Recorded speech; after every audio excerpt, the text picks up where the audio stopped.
started writing Food for the Archons as a book of despair after watching my father die in 2013.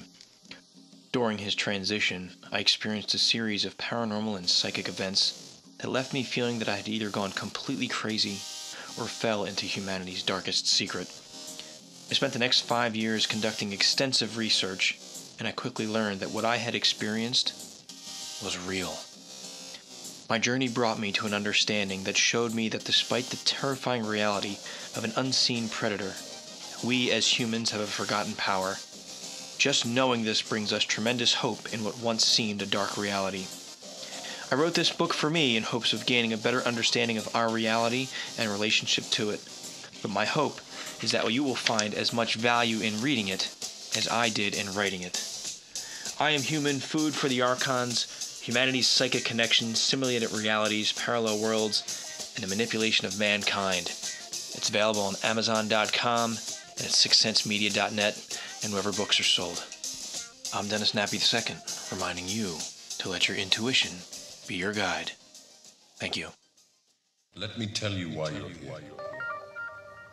You're here because you know something. What you know you can't explain, but you feel it. You felt it your entire life. That there's something wrong with the world. You don't know what it is, but it's there.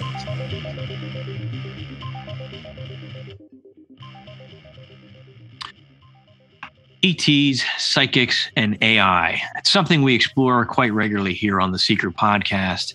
And tonight we have all three connected into an amazing story. I have the privilege of being joined with my good friend, Daz Smith. He's a well-known remote viewer. He's part of the crypto viewing team, and he brings a wealth of experience and knowledge to the table. And fortunately, he's always willing to share the things that he has learned and uncovered. He's received training as a psychic and as a remote viewer, currently uses his talents to explore a variety of topics, ranging from the changing economy through crypto viewing to the UFO ET interactions on Earth and the human family here. When he's not exploring the realms of consciousness, Daz is conducting research, designing projects and experiments, and training future remote viewers. He has a wealth of information through his website at remoteview.com. He's archived almost everything he could find about remote viewing. I'm thankful to call him my teacher, my mentor, and my friend. Daz Smith, how are you, my friend? Good to see you. I'm fine. Yeah, it's great to be with you again. You have such an awesome, just an awesome resume, dude. It's getting there. I've seen a lot of people die over the last few years, friends and family. So I've been on this, and I'm 51 myself, and my family, I just have to be honest, my family just don't live that long. So I'm on this. I'm on this. Get as much done as long as I can do it pathway. Yeah, you have that motivation, just get it all out there. I'm sorry for all the losses. I know it's been a challenging year for you. Yeah. Okay. But you've got quite a legacy behind you, Daz. You really do. Hopefully, yeah. Hopefully, I just love helping people and getting this much stuff out there. Because when I started, there was nothing.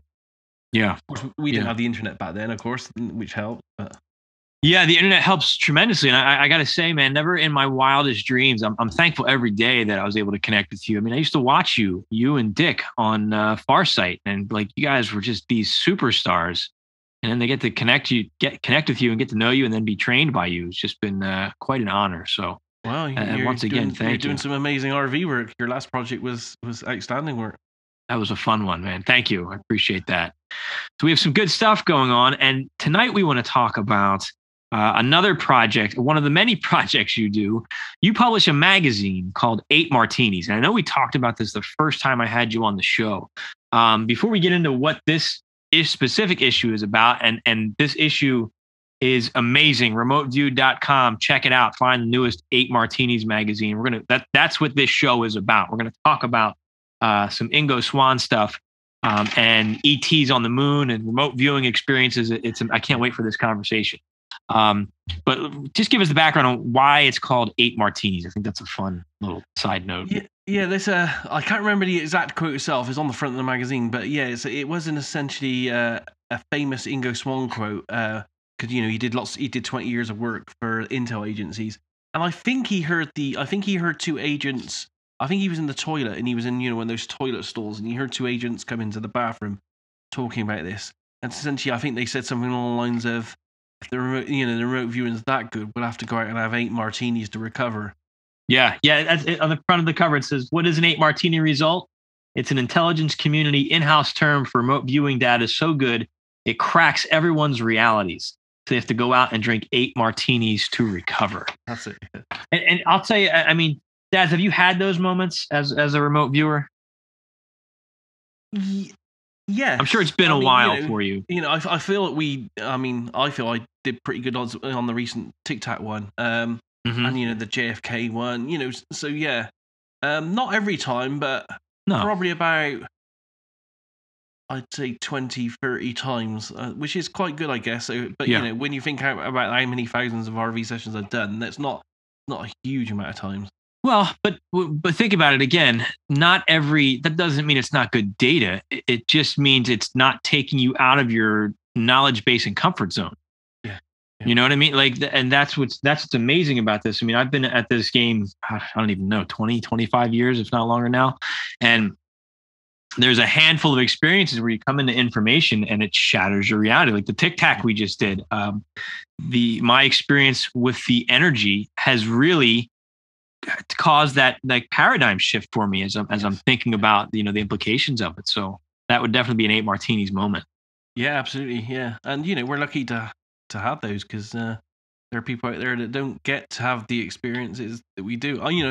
And I feel sorry for them in some degree, because with the experiences we have, and you go through them yourself now, it's hard to share what we experience. The paper, having it on paper doesn't do it justice, and I feel real sorry for the people out there that miss this part of their lives, really. Yeah, there's a real value in it. Edward and I kind of touched on this 2 weeks ago when we talked. There's a difference between seeing it in a YouTube video and reading it in a book, and going out and experiencing it. And it's the experience is not for everybody, and that's okay. But it's hard sometimes to communicate the gravity or the magnitude of what you now understand through just saying, "Hey, here's what I saw and experienced and learned." You can't communicate. You just really can't express the importance of that. Yeah, it's hard. It's a hard one. And the more RV you do, the more you realize how kind of insignificant we are, but at the same time how undervalued we see ourselves as well. We're insignificant in the grand scale of the entire universe, but at the same time, within us all, we have like these godlike powers that people don't have the confidence or understanding to. Not understanding. I don't know what the right word for it is. But once you acknowledge you have this amazing inbuilt skill to go anywhere in time and space, and you can use that. It just opens you up on so many levels. It's freeing, and I know my biggest frustration point when I first started to realize this, and I think this was through my Reiki practice, was like, oh my gosh, why am I not doing this 24/7, 365 days a year? This is such an incredible gift, such an incredible power.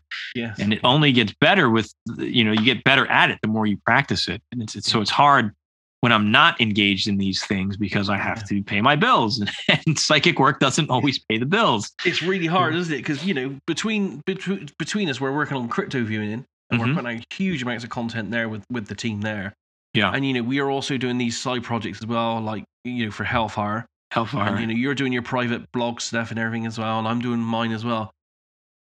And it's great stuff, but at the same time, I think to myself, imagine if there was funding there to set up a couple of teams of hardcore remote viewers and project managers to work on this full time for something like 5 years. How many of the world's ills and problems could you probably find? With the right focus. Oh my gosh, Daz, there is so much. And if you want to go conspiracy and what's the government stuff, maybe there's a reason why we're not doing that.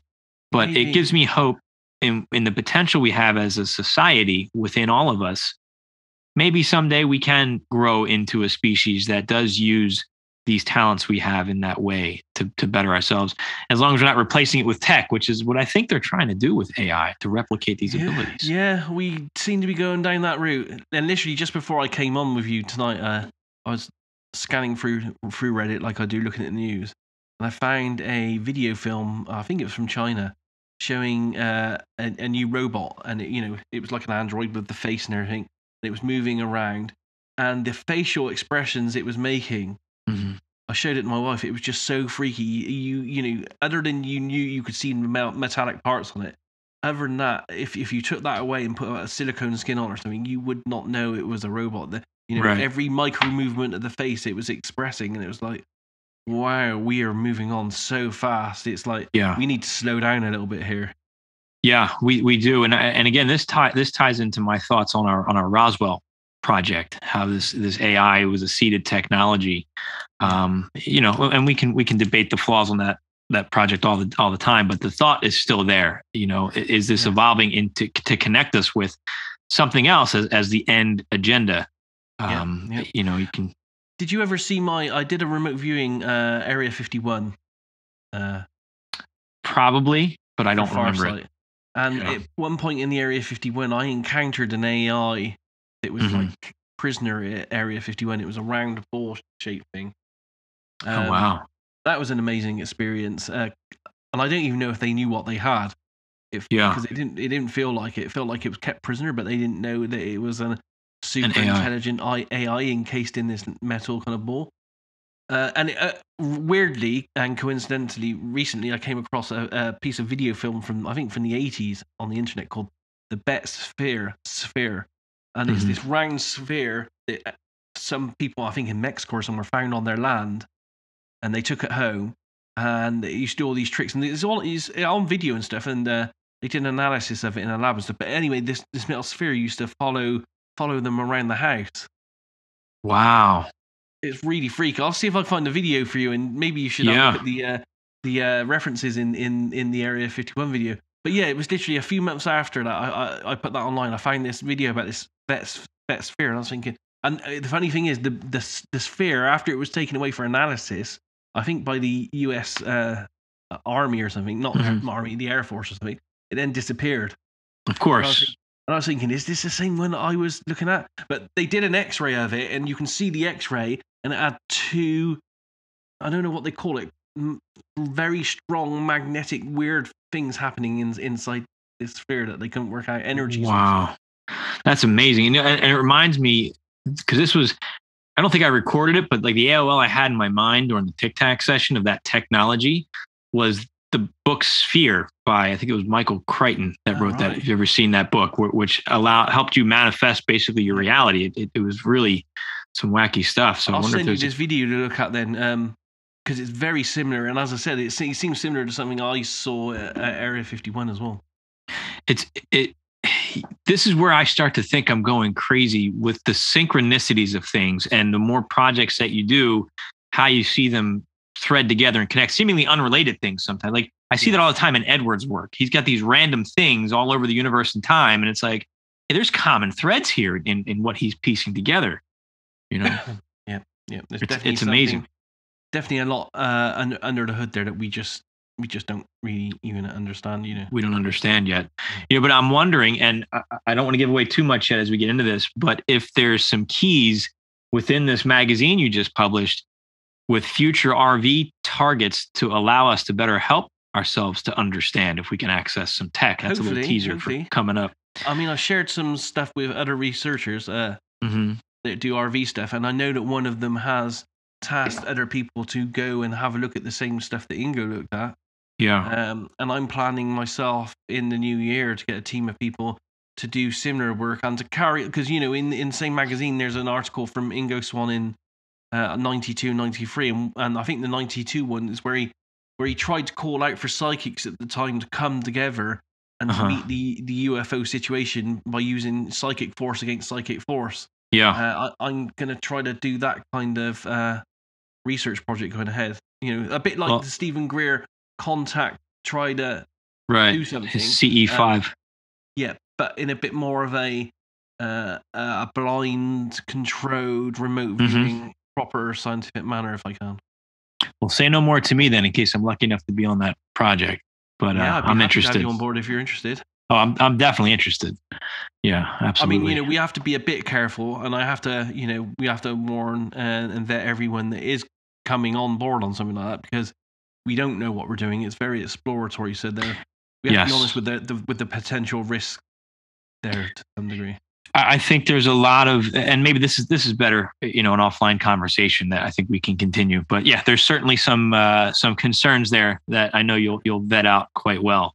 But Ingo, he went through it, and he even talks about aspects of it where he was afraid, and that gave me pause, because I'm reading this, I'm like, oh, this would be a great target. I'd love. And then I'm reading Ingo's quotes, and he's like, yeah, I'm scared to move forward. I didn't want to do this one without a monitor because I was afraid. Yeah. And that guy, I mean, the talents that he had, for him to be afraid, it's got to be incredible. So let's get into this a little bit. And first of all, I mean, you've been planning this magazine for a while, and you initially wanted it to be focused on just moon stuff, and you were calling for a bunch of different types of data. And what made you decide, let's just make this some stuff coming from Ingo? What was that? Why did you decide that? Two reasons, really.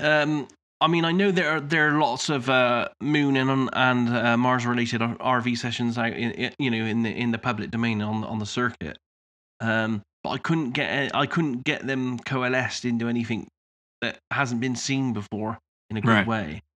And then I was doing lots of research on the Ingo files, and probably for the last 18 months this story's been developing. When I first found the files, in Ingo's files talking about some of these projects, then I reached out to the family and other sources, and it's been going back and forth. So I've been literally sitting on the Ingo Swann transcript myself for probably nearly a year or so while I've been trying to piece this together. I wanted to get more information, but however much I tried with the main person, the client involved, the person who paid for Ingo to do the moon RV work, he's very reluctant to give information forward.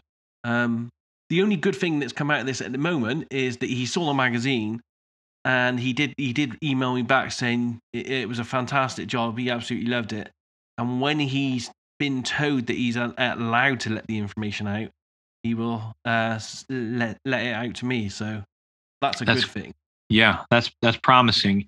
And it really, it makes me wonder, why can't this information be released at this point in time? Now, I think it is being there. I'm pretty sure there's an agenda, and it's mentioned in the magazine here, how there's, some of this information has been coming out through things like the History Channel and Ancient Aliens. And I remember when that first came out, when Ancient Aliens came out, I was blown away. I said, why are they all of a sudden talking about this on a platform like the History Channel? Yes. It's that gradual integration for people to just be accustomed to the idea and the possibility, whether you make fun of it at this point or not. It's blown up in a big way, hasn't it? And I don't know where it's going to end up. I mean, hopefully it'll end up with full disclosure and us having a bit more of a everyday kind of contact and learning from these beings, whatever they are. Yeah, it will. I mean, I'm very cautious of it because it's a scripted agenda. So I think it's still, however it's being released, I still suspect it's another system of control here. Yeah, quite possibly at this stage. But if it ever came out fully, aliens are here, this is them kind of thing, I think at that point onwards, once the whole world has access in some way to whatever these beings are, then I think the control will be lost at that stage, because how do you stop everyone else having access, once it's all out there fully? I think it depends on what means a controller in place. And again, we're going down speculation land right now. I would love to get that acknowledgement. I think that would be wonderful. And I think that there's a lot of growth, but I also suspect it will come with a cost. Yeah. I mean, but it might not be, although it's a bit wrong for me to say this, it might not be beneficial for us to know anyway. There may be a hidden agenda there, because we have to be honest. Some of the people that claim to have gone through abduction experiences, in the majority, they're not that friendly in the experiences. They are taking bodily samples. They're taking you from your bed at night when you don't want to. They're wiping your memory. Yeah, that's not positive. My book definitely led me to, and it wasn't necessarily ET related, but I think there's all a connection here onto our purpose, the akin to a farm, or a big harvest of human energy. Is that connected? Is it not? I'm not sure. I do see evidence of that when you look at the abduction stuff. You look at like Carla Turner's work and the things that she was talking about and transferring of consciousness and cloning and all that crazy stuff. So we can go down that dark rabbit hole. And you're right. My cat is doing acrobats over here. Sorry. She just jumped and missed and flipped. And anyway, but we don't know, and that knowledge may be difficult for people to swallow if that's the truth. If that's the case. I mean, we may, it's so early to tell. We may be just misunderstanding the experiences. We don't think so, though, because why, if it's a positive experience for someone, why wipe their memories? Well, we may misunderstand it from the standpoint of if we were to understand it from our current perspective, it would seem like a terrible thing. But maybe from a larger perspective, a larger galactic worldview, we'd understand, right now we have the perception, all right, it's our one shot through this, Well, couldn't they say that? Couldn't they we're taking your sperm and ova because, we're saving the universe, but they don't say anything like that. You know what I mean? Yeah, we don't know why. I mean, I just read, what's his name? Dr. Jacobs' book talking about the hybridization. Yes. I mean, that's incredible when you read his work. Yeah. Is that what's happening? Are we being phased out? Or is that how we're being upgraded? Yeah, it's an interesting one, isn't it? Because from all the stories and all the witness testimony we have, the gray ones, if they are aliens, I don't like to use the word aliens because we just don't know. No, we don't know what they are. Yeah. Yeah. So I just like to call them non-humans, but the gray ones are almost, reported as having hardly any organs, literally being some kind of biogenetic robot. Yeah, Corso speculated on that in his book, and it was weird that Bill Cooper said that his story on the EB, the extraterrestrial biological entity, he said it was almost plant-like. They had a botanist come in to look at it, but are we looking at some kind of engineered android? With some biomaterial. Now it's interesting. I just saw an article on CNN talking about robots that have been created now, and they're like single cell robots, but they can replicate now. I saw that today myself. I was like, whoa. Yeah. Welcome to Skynet. They're doing it on their own as well. It's just like, whoa, this is. We're moving fast.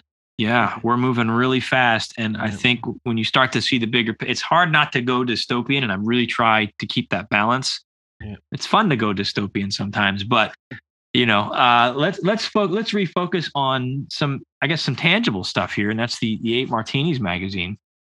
So you've got the access to some of these files, some of these projects that Ingo has worked on. You do a nice job, and I recommend anybody check it out at remoteview.com. You can find the 8 Martinis magazine. It's the newest one. It's called it's titled Penetration Beyond Limitations, based off of Ingo's book Penetration, which if you haven't read that book, I highly recommend it. Even if you are completely skeptical of Ingo Swann and this particular project, because it's, I don't say controversial, but it's literally out of this world. It's just a great story about his encounters and explorations through psychic means to uncover possibly a civilization operating on the moon and possibly here on Earth too. Yeah. It's fascinating. So you give some good backstory on the kind of the background of remote viewing and Ingo's involvement and breaking down where the term remote viewing comes from, because we do have a lot of people out there who say, hey, I did some remote viewing and here's what I saw.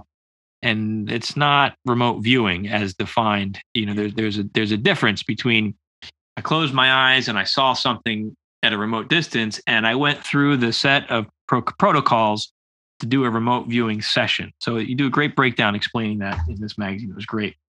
So, but let's get into the nitty gritties of this stuff here. First of all, Ingo, he was involved in countless government projects. He was involved in the creation. CRV was Ingo's creation as he was trying to find a way to repeat getting results. Yes. Is he the type of guy to make something up? Well, I conversed with him by letters for 3 or 4 years, and then I was invited to his place in New York. I only spent a day in the end. I wish I stayed a week because he invited me to stay for the week, but I knew he was ill at the time, so I was like, I don't want to put myself on someone. I wish I was the kind of person that could. Yeah. Then I got a lot more info. And yeah, he was the most. I have to be honest. He was the most strange but most compelling person that I've ever met with his presence. Yeah. And all my dealings with him and all my research previously on him and research since, I've never seen anything where I've seen him intentionally lie or make things up in any way or exaggerate. I have to be honest, he's human like the rest of us, and he had his faults. And in some of the correspondence, like most remote viewers out there, he did have a bit of an ego, and sometimes when his ego got bruised, he did have some tantrums. That's just a part of who he is. But I never saw anything negative really. And I spoke to a lot of his friends, and we've seen on the circuit a lot of his friends and his trainees all talk about Ingo with good esteem. And he's never been reported to have been a person not of perfect integrity. So I can, after you read the penetration book, you can only but believe what he's saying in that book. And I did ask him, other people have asked him as well, and I asked him face to face. I said, look, the penetration book just looks out of this world in that it's just amazing, in the experiences. And he just leant across me, and he had a cigar in his hand like he did, and he just leant right forward like this. And his main words to me was, "How do you think I felt then going through them?" So he was definitely confirming to me that they were real, and none of it was fiction. Yeah. And you mentioned in the magazine too that other people that you spoke to that knew him say the same thing. Like they believe he was telling the truth with the work that he was doing. Robert Knight, he's a famous rock photographer, and he did all the videoing for one day to be released documentary about Ingo. He spent many years going back and forth with Ingo, taking pictures and being a really good friend of his. And he told me in private conversations that over a period of years, over and over and over on different times, he just kept going over the same story with Ingo, asking him questions over and over to see if he could trip him up on any of it. Yeah. And he never could. He said it was the same every time, and he's absolutely convinced, as I am, that all the experiences Ingo had are true. And off camera as well, I told you that I've been talking to one source that give me some tidbits of information, whereas I might hopefully one day be able to confirm a witness to some of those experiences as well. Wow, that would be amazing. And I won't press you on that right now, but hopefully more to come on just more confirmation of the work that Ingo's done. I have half a witness in that at the same time Ingo was doing some of the moon work, he had a really good friend in New York, a lady by the name of Paula Roberts. And I've spoken to her as well. She was a confident and really close friend of Ingo's for a great number of years. And she's also a famous New York psychic as well. And in the 90s, she told me that, late one night for Ingo, for one of his clients, she did some RV sessions looking at the moon, looking at stuff on the moon. And strangely, some well-suited guys picked up the remote viewing session off her at 2:00 in the morning and escorted it away. You mentioned that in the magazine. Does that mean were they connected to Ingo's project, or did they just show up? They were connected, yes, because she did the work for Ingo for them. For this project, and they said it was real dramatic the way they came to get the yes, that time in the morning it was that important. They had to have it at 2:00 in the morning, and for remote viewers, people who are practicing and honing their craft as remote viewers, I recommend reading this magazine, especially the first section. Before we get into the moons and the ET stuff, just hearing some of the quotes that Ingo said. He said something that really caught my attention. About he believes, or he was getting ready to experiment or figure out there's ways to streamline the remote viewing process, to enhance remote viewing, to get quicker data as opposed to the amount of time it takes to get into state. I thought that was a very curious statement that he made. And I'm wondering, okay, what else can we do to connect to the signal line beyond what we're doing now? Because it's a little bit labor intensive with the process now. And, before I found remote viewing, I spent probably a decade or more doing what we call channeled kind of techniques, classical psychic work. And it's a bit like what we call ERV, extended remote viewing, where you're almost in a half asleep state and you're having the kind of information transfer. And doing that, myself and a group of 8 people, less sometimes, but more sometimes as well, we used to get great results going out in the into the universe in general, and just having conversations with non-human entities and stuff. And stuff that you're told there in doing that kind of thing is just mind blowing. So classical techniques work just as well, and maybe even, but they might be even better for doing this kind of communication with non-humans. You know, it's rare to hear remote viewers say that. So that there might be a better technique beyond remote viewing for getting psychic data. Remote viewing is not the best thing for everything. It's very good for getting data that you want to confirm by feedback.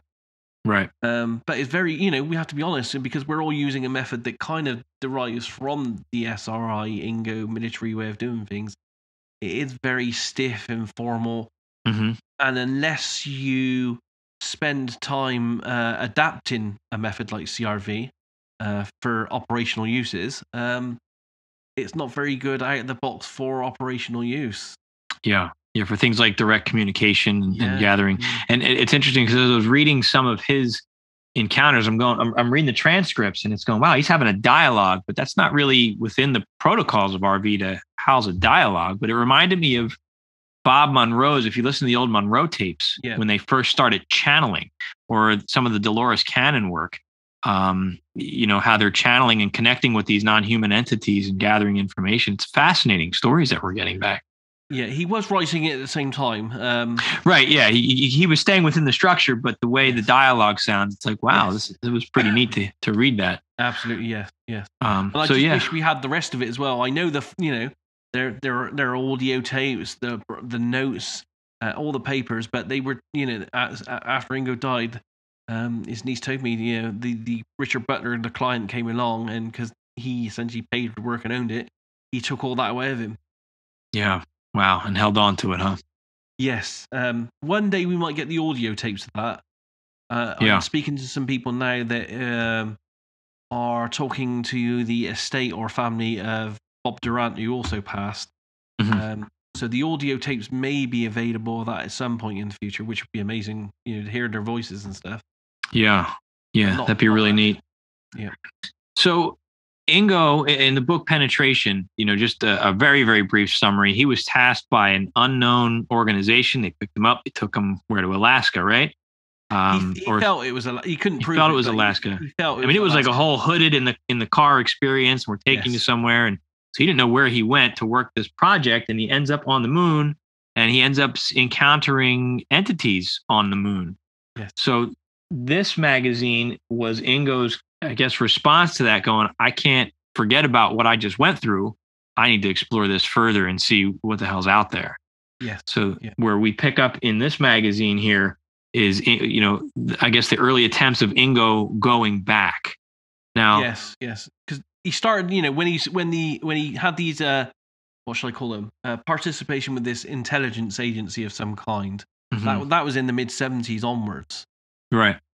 You know, so there was lots of going to the moon stuff then. And, you know, the famous case, as we discussed, where he was hooded and taken to a place where he felt was Alaska, where he was actually taken to a remote location by a lake, and he saw a UFO, an actual physical UFO materialize.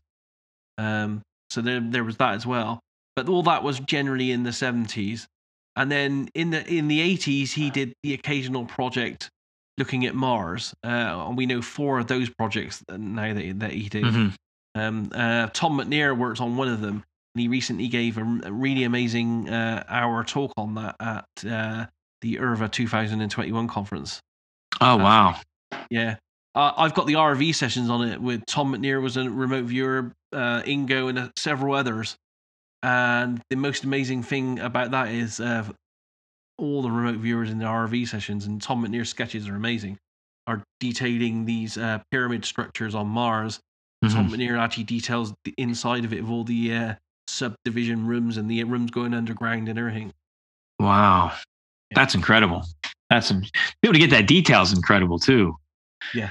You know, and it's interesting because I've done I must have done 6 or 7 different forays to Mars for different people, including Farsight. And the sketches that he did of pyramids exactly mirror the sketches I did of pyramids on Mars, and so I sent those to Tom as well to say, hey, look, there are other people that have seen this as well. Yeah, that's neat feedback too when you get that corroborating data. And I wonder if by you sending that, if that also kind of adds to that division of work, over a long term, you're tapping into that data point.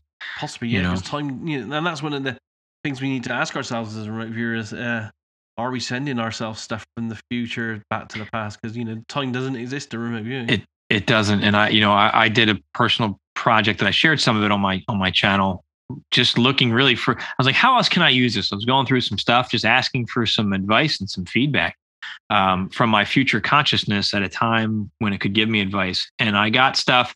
And then a sequence of events happened over the next month that was highly relevant. It was like markers in time as I was going through all these things. Really weird things that wouldn't be normal to happen to me were just showing up. And that was all the little sketches I did and stuff. So yeah, time, I think, flows very differently than we're accustomed to. Definitely some very strange things happen with what we're doing. And, I've talked about this in a few talks over the last 6 months. I do think there's this, what can I call it? Intelligence behind not just remote viewing, but behind everything. That I've found that, there's definitely some kind of intelligence behind the entire RV process. I don't want to call it God or anything like that, but there's something there.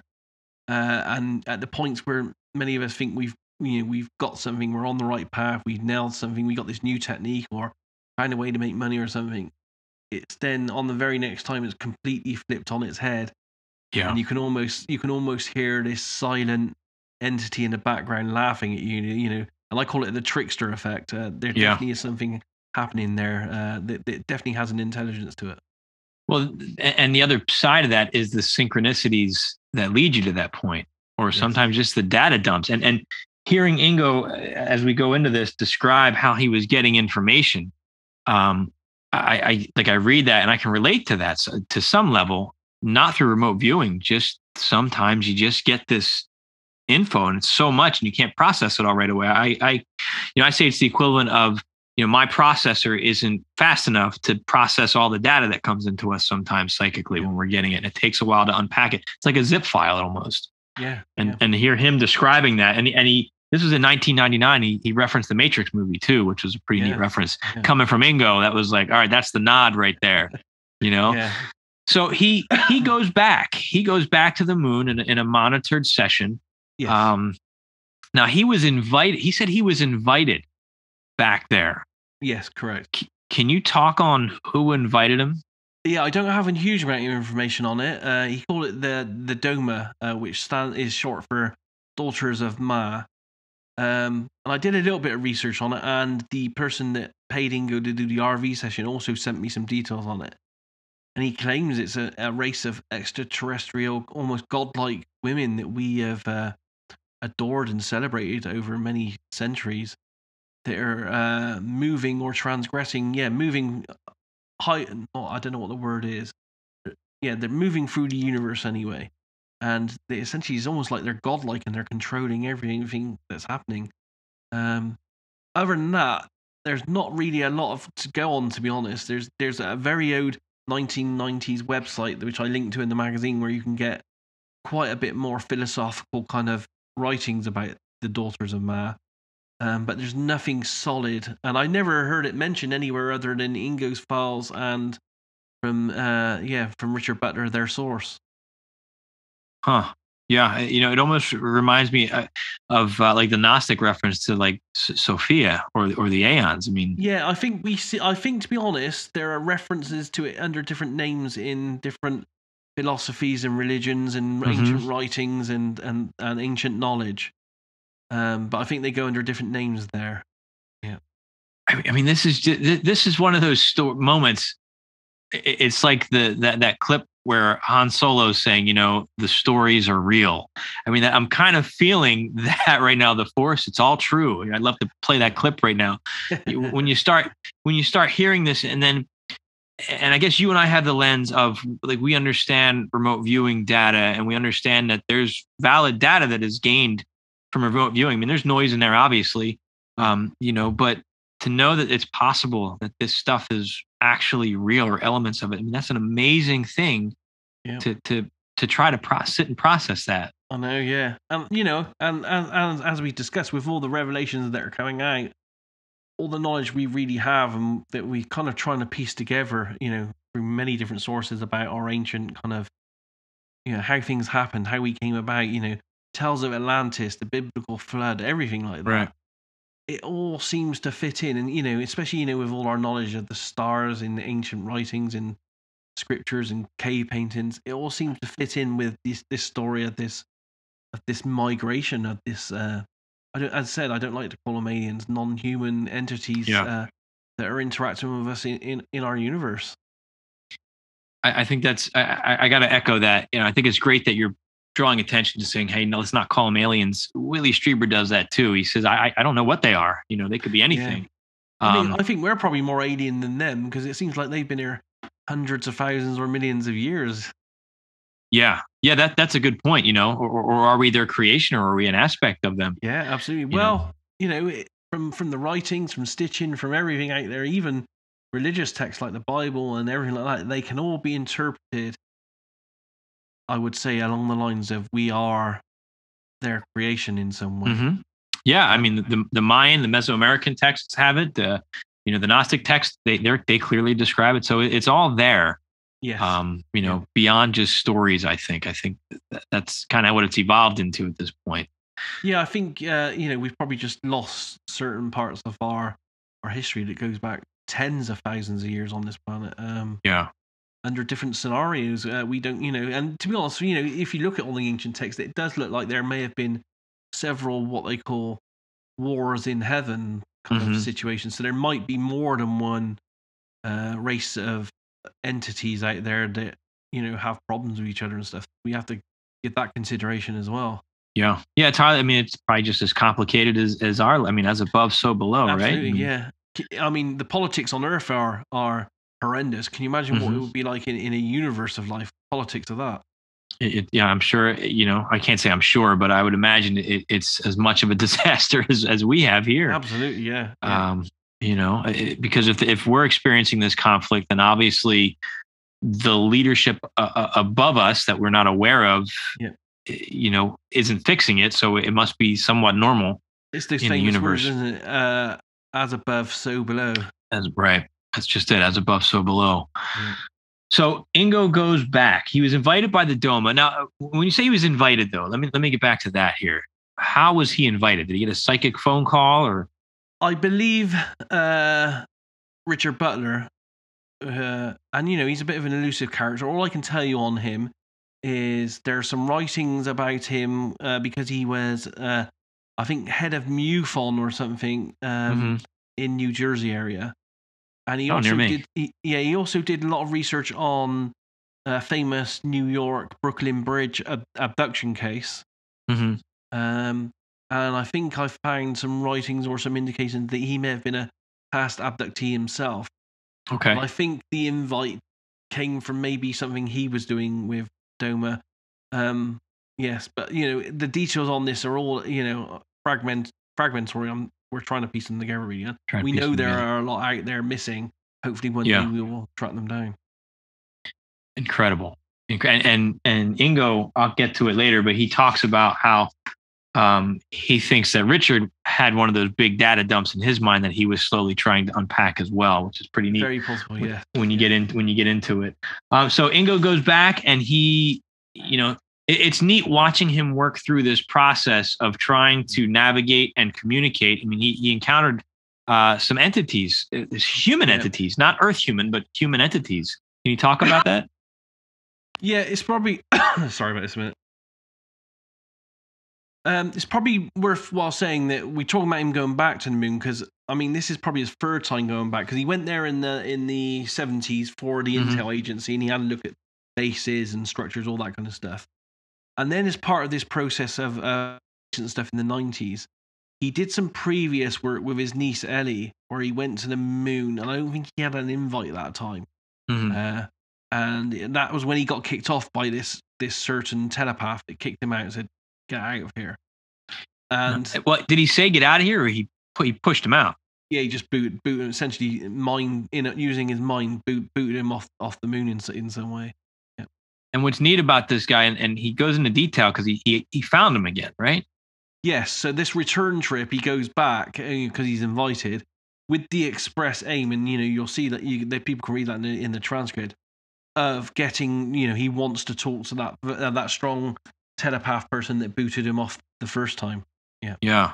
And this guy has a plate in his head, some kind of plate I guess it's sticking out of his head.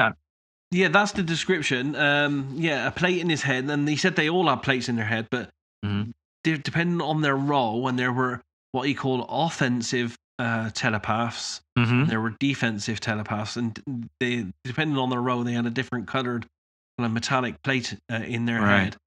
And I think, if I remember correctly, he said that they were bearded as well. Well, no, he said some had beards, some didn't. He said that they had a variety of facial hairs. Yeah. But what was interesting about it, the offense and defense stuff, which we'll get into in a minute, but it's a military operation, is what he was saying. Yes. It's almost like what I guess you would call a forward operating base. Yeah, FOB. Yeah. And so many questions come to mind with that. And Ingo was even saying, and he says, well, who were they defending themselves from and protecting themselves from? It's certainly not mankind, not as we know us anyway. No. So what else is out there? The whole transcript does leave some really big questions, really. Why? Because he talks about a 40,000 year migration through the galaxy as well. Yeah. And it's like, okay, why are they migrating? From where, and where are they going? Yeah. Why do they need a forward operating base on the dark side of the moon? And he said they had it's quite interesting because he talks about while he had to wait for the telepath to come to the meeting, he had to be transferred from one side of the moon to the other in some way. Yeah. So they obviously got bases on both sides of the moon, but I think he was indicating that the telepaths in their defensive capacity were on the dark side of the moon. I think the offensive, the defense people were on the light side, right? He ended up on the light side where he started out, and that's where he found it was like 20 what they refer to as cadets. Yes. That were sleeping. And it was, and the word he used, he says some of them run the program of defense. Like he was almost taught, like the data he was getting using the word program, almost like there was some AI component to that. Yes. They all run a different program. Because that's how we would do it nowadays, wouldn't we? We would have people plugged into the machines, and as he said, if they got a warning or something, it would flash up on these big computer screens that were scattered around. But these warnings were psychically intercepted. That's how they were doing it. They had this, and we've talked previously, in different things about like RV blocking and things and shielding. That's a whole other rabbit hole to go down. But according to Ingo, these people, their job is basically lunar defense of anything coming in to be notified of it, so then they can address it. And then this other guy, he said, was the equivalent of like special forces, the guy with the other plate that kicked him out. And he had the ability to move Ingo's consciousness away and like offensively. And he could also, I think Ingo mentioned he could also change his form and shape as well. He was a shapeshifter. Yeah. And he said that had something to do with the way he materialized. And all this stuff sounds completely insane. But that's why, again, before anybody who's new to this casts judgment, I'd say do your due diligence in looking into who Ingo was, the work that he put out, the agencies who believed in the work that he was doing. For him to then tell a story like this, I don't know that he'd want to soil his legacy. I mean, that's a risky thing when you start talking about ETs and stuff. Yeah, I do. I mean, to add to that point you just made as well, and I'm looking into this as well. In the 90s, Ingo did some RV work with a scientist called Dr. Michael Persinger. And essentially, Persinger invented this thing called the God helmet. So it was like a squid-like device that sits on your head with all cables connected to it. And it did all these imaging of the brain in different frequencies and using different technologies. And Ingo went through several experiments with Dr. Persinger where he did lots of fake RV and real RV, and they measured the brainwaves for fake and real RV, so they had a baseline, so they knew what the brainwaves looked like if the RV was not real, if it was imagination, and they knew what it was like when he was doing real stuff. And they also did the same thing for near and far, so they knew how to determine just from the brainwaves that were recorded by Ingo if he was RVing far away or if he was remote viewing near. Wow. And I haven't seen the results on this, but I've been told the results apparently show because they actually did this on Ingo as well when he did some moon stuff, just to clarify it. That it was absolutely confirmed that it wasn't imaginatory, and absolutely confirmed that he was moving far away as well. Wow. That's incredible. That's a really neat way to look at this too. Another, to pull that kind of data just to give credibility. That's hard, scientific data. I haven't seen it. Right. And Dr. Persinger passed away, I believe, in 2018. So I'm looking into that now. I have all this extra information to see where his files are, see if they're maybe accessible to all this. I mean, I did have a conversation with him after Ingo died. We had a conversation about his experiments, and he did tell me that about the brainwaves that they recorded. And he also said that they could play back the recording of Ingo's brainwaves to another person doing RV experiments, and that person's RV experiments would be way better because Ingo's brainwaves were interfacing. That's amazing. That comes down to, what he was talking about, what he engaged on the moon. All these guys seem to be asleep, and he says there was a frequency, there was a hum there, some kind of frequency that enhanced what they were doing. And that ties kind of into Bob Monroe's work with hemisync, I think, putting your brainwaves in a certain manner. Imagine getting your hands on that frequency. Yeah, I mean, if we could make that into an audio tape and everyone listens to that when you're doing your RV session, I'm sure someone has it somewhere. Yeah, as I said, this stuff must be somewhere. I'm starting to, as another route of looking at stuff, I'm starting to try to investigate where and if any of that stuff still exists to this day, because that would be amazing to. That'd be neat to have. Of course, you have to think about ethical use of it and all that kind of stuff, but. Yeah. There's obviously can be used for nefarious purposes. So you have to be mindful of that. Again, it's like it might be another route there for confirmation on all this as well. Yeah, that'd be really cool. Wow, that's amazing. But it is like the gift of fire, man. What are you gonna do with it? Absolutely. Yeah, you have to think about the ethical implications. Maybe using a deceased person's brainwave patterns. I think that's another piece. I didn't even think of that. Yeah, and mass producing it for people. Yes. Wow. So he encounters these people. He starts getting information, and they're scrambling, and he's going, well, at least I was invited this time, so nobody's kicking him out. Yeah. But they're trying to answer some of his questions. He's trying to figure out, what am I doing? And they eventually send him they tell him, when you come back next time, go to a library. Yes.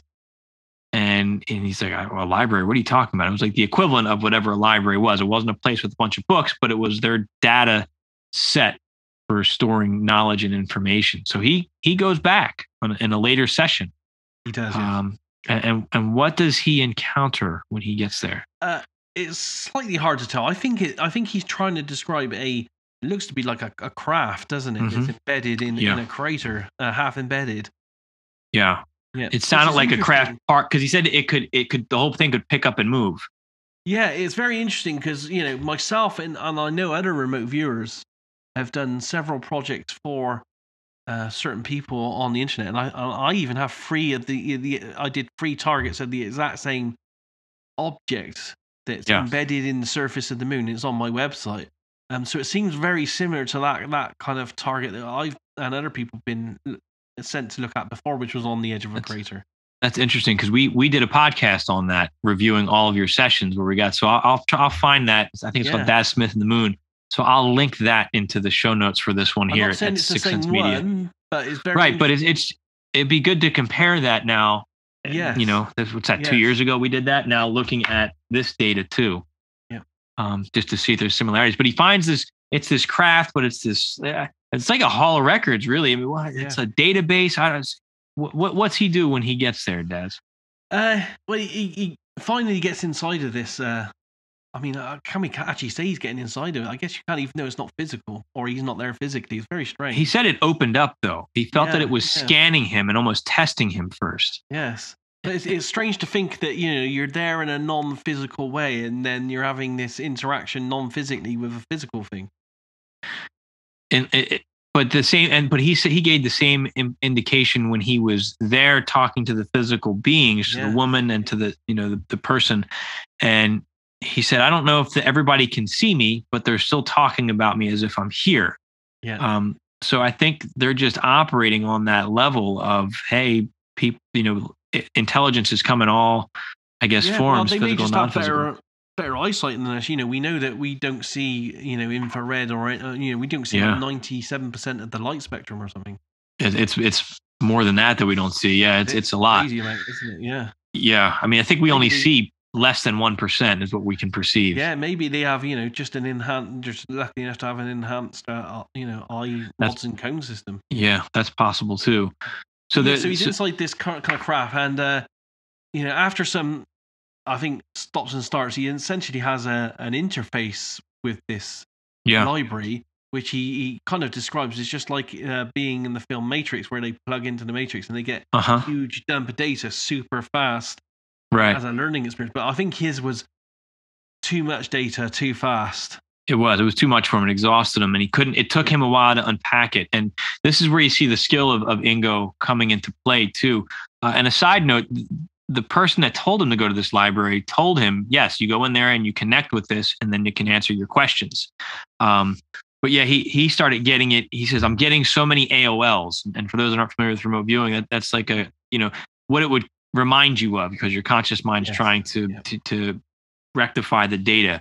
And he was trying to just stick with the raw data and not the AOLs, which could be imagination or it could be a metaphor. Yep. But he got this huge data dump. But the thing, what were his takeaways? He had a couple big takeaways when he asked what was going on. I honestly can't remember now, to be honest. That's okay. I know it's been a while, and you've got so many projects going on. I'm so engrossed. It's almost like I've done that now. I'm moving on to this other stuff I'm trying to track down. Yeah, and that takes my entire attention on what I'm trying to do with it. Well, it's like you've got those giant data dumps as well. But they were saying something like it talked about where this culture came from. Their star system was destroyed. And they came here 30,000 years ago, and he didn't quite get much more than that. But then he was really hung up on what is this machine, and what can we do with it? And he wanted to go back. Yeah, and for all we know, he did. It sounds like he did, and we just don't have that data yet. Yeah, we don't have access to the files because they were taken away by the client, which is really, really kind of frustrating to get half the story. Very frustrating. And earlier on as well, in that whole transcript, he details that the telepath he was talking to came from a mothership, and I think he mentions, is it 12 of them or something? Platoon of 20 on the mothership, and you're kind of thinking to yourself, okay, I want more detail on the mothership. How big is it? Where is it? There's a lot of things that I think weren't being explored further on something like that. I don't know if you know this though, but on the article itself, and you should probably go back and have a look at this as well. I'm just having a look at what page is on. It's on page 27 at the beginning of the transcript. There's a graphic there at the top, and that graphic came from Ingo's website, and his niece asked me to put it there with the article. And it's called the MS-15 graphic, and it's essentially a sketch of our local solar system. But right at the end there's an object called MS-15, and no one ever cracked it. But essentially, I know from talking to Ingo's webmaster that it was a hint in a puzzle put online, and they were hoping that someone would do the RV sessions of what MS-15 was at some point, send it to Ingo through the website, and if they got it right, then he would release the information on it. But that's something to do with I think a mothership, or I don't know if is it the sun? I think it might be the sun. A mothership orbiting the sun. Well, yeah, that would be the sun, because then we have the X, which would be Earth, and then I see the asteroid belt. So yeah, I guess that's the sun. Yeah. Wow, that's really cool. There is a secret there, and there was something to do with a mothership in that. That's why the graphic's in there, because it's got a mothership there, and these entities said they came on a mothership. That's amazing. That's really amazing. So yeah, there's a little hidden thing there, and maybe one day we'll get more information on that. I have asked the webmaster several times, but he hasn't gone much further with it than what I've just told you, really. Yeah, just a little bit they're going to give us. Yeah, I mean, it's frustrating because there must be, and the biggest frustration I have is I didn't know all this when I was conversing with Ingo, so that I could have pulled more off of Ingo himself. And asked the questions. Yeah, it's only since going through the files after Ingo passed and meeting some of the friends and colleagues that I found this stuff, and we're trying to piece it together. It's very fragmentary, But hopefully, over time, give it time, we might get a bigger picture on all this. We might, but at that point in your journey, you weren't ready for that information anyway, I suspect, Daz. Yeah. You know what I mean? Like we need to go through these trials to be ready to receive that kind of information. I mean, it even said the machine scanned him before he was able to access it. So I wonder if it's seeing, like, are you worthy? Are you experienced enough to process and deal with this information? Yeah, it's very true, actually. Yeah, I think the release of this, me finding the files in the University of West Georgia archives, asking his family, getting to know his family, and us having a good, trustful relationship, and then her passing this on to me, is it the right time? When you look at the entire atmosphere of everything else that's going on with the Disclosure Project and stuff, it feels coincidentally the right time, because everyone at the moment is talking about UAPs now, or UFOs, UAPs. Right. But not only that, the big words at the moment is everyone's talking about how there's the UAPs had this psychic and conscious kind of connection with us, and so it seems to be perfect right now. Yeah, the timing, which I think makes it suspect. It's not a coincidence that these things are coming out at this point. And he said something else that was even more curious. This machine, he was considering this a communication, two-way communication. He was able to ask it questions, and it was able to ask him questions, and they were exchanged information. Yeah. And it asked if he wanted to activate his own, locator library or library locator. It asked him if he wanted to activate something within himself that he suspected, I can't find the quote now, but he suspected if he activated it, it would allow him to quicker process the data that he was getting to interface. And he says, I suspect everyone on the planet, all humans, have this just inactive ability to connect with these kind of databases. And that makes sense as well, because, I've seen a lot of Ingo's other files, and I think I got reference to some of it in these articles here. But in some of Ingo's 1990s research onwards, he says that I found a new, better way of doing remote viewing. And he said it's not to put the older way to shame and say it doesn't work. It's just I found a newer, better approach at doing this and getting better, cleaner information. I think that's important to know, because I know there's a lot of purists in the remote viewing community, and that's fine. I mean, I think it's important to preserve, some of these traditions. But I guess I think like you, it's a mental martial art. We're constantly refining our skill. Yes. And that's what Ingo was doing. It was brand new for him. So Absolutely. He was, he found something. I mean, he hinted at it here in there's, I can't find the quote, but it's in there. I swear it's in there, where he says, he suspects there's a way to enhance the process and make it better. And I'm guessing he found it. He was, as I said here just now, I've looked for his files, and on some of the projects he did a 4-year project, what we call analytics. Mm-hmm. And he did a 4-year project where he was trying to find the best way to get a problem in remote viewing, which is numbers, letters, words, flat pictures. He spent 4 years doing that, and you can, I've seen his work on it, and it is tens of thousands of trials over 4 years. He was a machine when it came to doing this. He was doing it over and over and over, and each time refining it, analyzing what he got, trying to do it the better next time. And and I have to be honest, he wrote all these reports and communications on this analytic project to Edward May, head of SRI at the time. None of this stuff's been published yet. I've read through it 4 times, and every time I read through it, just like goes straight over my head, because some of the stuff in it is so revolutionary and so amazing.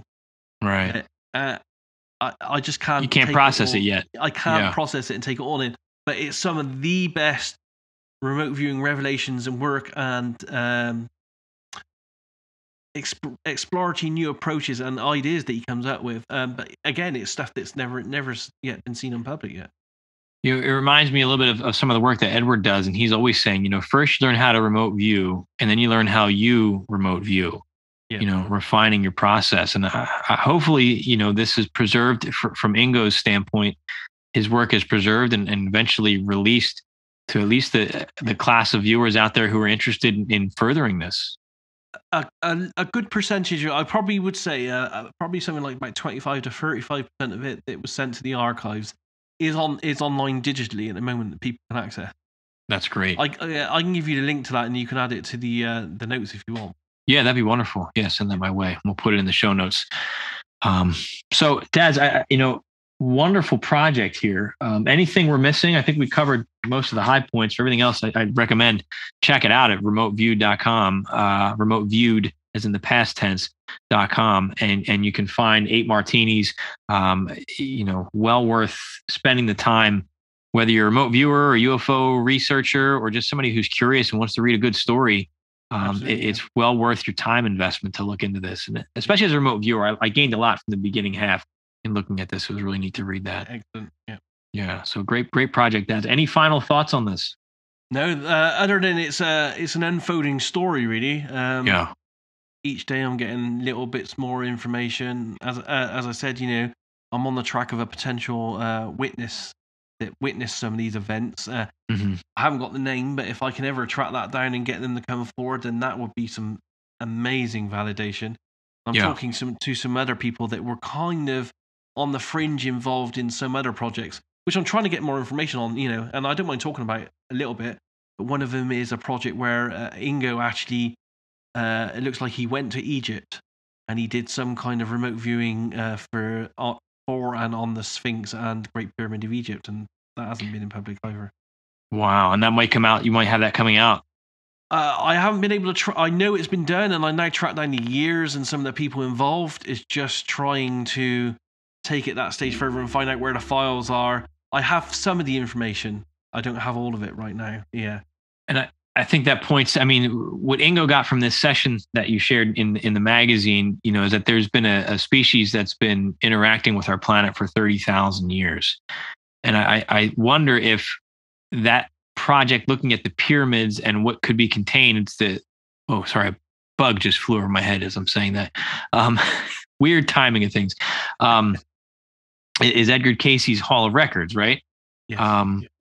Which they say holds information to Atlantis and the lost civilization. Yeah, everything, I think. Yeah. Which we're getting pieces of it. I just go back to the UAP or the Nimitz project we just did, the Tic Tac, and that wasn't the tasking, but we had elements of it, of an older civilization here. So I wonder if could it be that space that they found in the Great Pyramid that we haven't explored yet? That's highly possible. I would love to see them find that and hear what's contained within it and what we can learn about ourselves and our real history. Absolutely, yeah. The more we learn, the more science fiction it sounds. Yes. So it's exciting, world, but fun at the same time. It is, and that's I was saying this. I was exploring this idea on another podcast. It's the mystery, it's the not knowing that makes this exciting. Yeah, I think it would be an incredibly boring world if we did know everything. I completely agree, and that helps me through my times of frustration. Like, why can't we know this? Why, I enjoy. There's so much growth that comes from just asking the question: why, Absolutely. Where, what happened, what's the truth. Half the growth for most of us is the journey, not the end goal. Yeah. Not the destination. No, because once you get to the destination, you're like, all right, that was cool. But then we're like, okay, what's next? It's the same with, I tell this, I may have said it to you, but I tell this to people within remote viewing as well. It's not about hitting the targets. You don't learn anything from nailing a target. You have your best lessons. You learn the most from the targets that you miss, and you look back on and you say, why did I miss? Where did I go wrong? How did that happen? Yeah, and it keeps you going. It's frustrating, but I just had a student get really frustrated yesterday. Not a remote viewing student. I don't have students in remote viewing. A student in middle school, and he was crying because they were learning how to barter, and he traded something that was of value, but he didn't realize it. And I was so excited. I said, "You learned. Like, that's the learning process. It hurts, but you'll never do that again. And now you understand, and you're so much wiser now." I was able to turn that around. That's what learning is. Not this peaceful sitting in the lotus position like, oh, this is great. It hurts, man. It really does. Sounds like one of us in one of our crypto viewings. Traded something and didn't get money for it. True statement. That happens. It does. And we learn from those, don't we? We learn all. We certainly do. Yeah. and we have our frustrations, and then we move on. But that's what's great about, I think, our community is how supportive I've noticed everybody is as you're making that honest effort and going through those hardships. Yeah. And I think a lot of that is the community that you helped to build and create, Daz. I've gone there for help when I've been freaking out. Edward made fun of me, but everybody else was very supportive. I kid, Edward's awesome, but it's a really a great nod to you, Daz, on what you've contributed. It has been a bit, it's like everything, social media and everything, sometimes be a bit toxic. You get one person and it could upset the apple cart. But generally, people are there to be supportive and help each other. And that's a good thing. Yeah. And that, I say that to anybody that's interested in taking this journey. Even 20 years ago when I first was learning about RV, I thought, where am I going to learn this? Now we have a tool at hand, and we have the ability to connect with people who are willing to share and teach. And it's not this eclectic group of saying, oh, well, you're not in the club. If you're putting in the work, people are going to be there to support you. That's the key. You got to put in the work. Yeah. Anyone who's interested, come along to any of the social places like Facebook and stuff. Say hi. Facebook or Reddit. Reddit's got a huge expanding community of over, I think, 40,000 people using that or something. Yeah, that's a big one. I'll have links in the show notes for anybody interested in learning more and connecting with the RV community. If that's a journey that you feel called to, and it's not for everybody. But all right, Daz. Well, hey, it's been a great pleasure having you on the show once again. So, did we do final thoughts? Anything else you want to leave us with, Daz? No, just watch this space. Really, there's still always more to come. The world's changing so fast. I think we're on the cusp of some amazing revelations over the next, I wouldn't say year or two, but 1, 2, 3, 4, 5 years, I'd say we're going to know a hell of a lot more. That's a common time frame for a lot of things going on right now, and I'll leave it at that. The last point I want to make, I feel like Columbo now. I'm trying to end it, but the last point I want to make, in looking at this defense system that they have on the moon, the psychic defense system, and the way they can influence thought and things of that nature, I think corroborates slightly, what David Icke talks about, the Saturn moon matrix, and how there's some kind of signal that's coming from Saturn to the moon and amplified towards Earth, which impacts our own psychic abilities, according to David Icke. And I know that's a controversial guy sometimes, but I think there's some value in exploring that. So. Oh yeah, there's definitely some suppression of psychic abilities in humans. Yeah, no, I feel it from time to time. I definitely feel it. So, all right, let's end on that, because that's a whole other conversation we could go down. So, Daz, thank you so very much. Yeah, we certainly will. So find Daz at remoteview.com. Check out the magazine 8 Martinis. If you have an opportunity, he's got a support button there. Throw him, a donation if you can, because he's doing all of this out of pocket, and any little bit helps Daz to keep this going. He does all this work on his own time. So please support his work. If it's well worth the investment, in my opinion, to support the things that Daz does. And I'm Dennis Snappy II. This has been another episode of the Seeker Podcast, where small changes among the masses can have a massive impact around the world. I encourage you to be that change. Never stop questioning. Keep an open mind. And let your intuition be your guide. Thank you. You put water into a bottle, it becomes the bottle. You put in a teapot, it becomes the teapot. Now water can flow, or it can crash. Be water, my friend. Be water, my friend.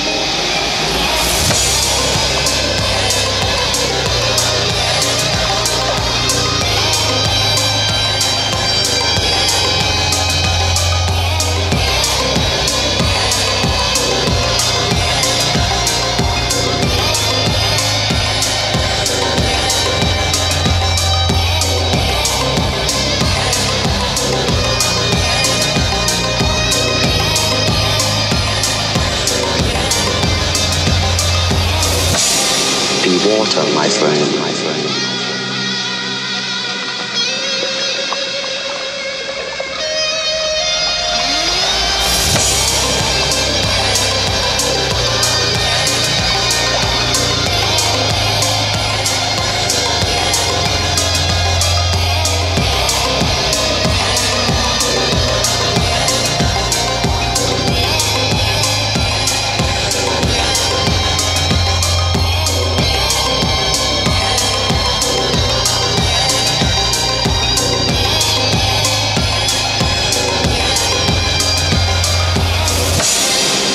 water, my friend, my friend.